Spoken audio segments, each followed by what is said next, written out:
tâm lấy tare Chanjaro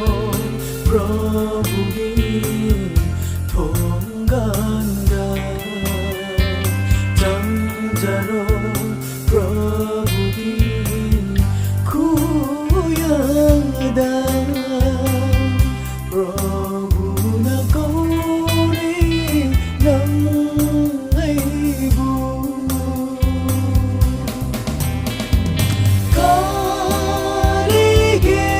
Karigin sang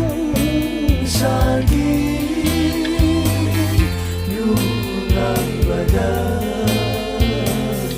Kawai lupiba Kana ba pangloy Sang saging nungay ba asida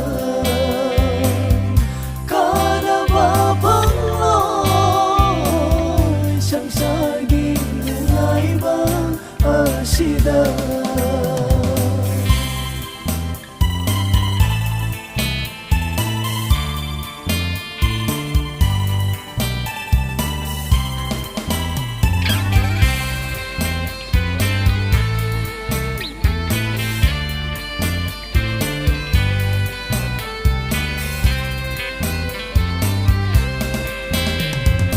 Tungduna lady basa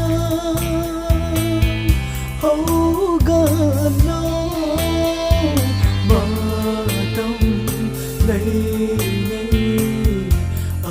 asida Hajaro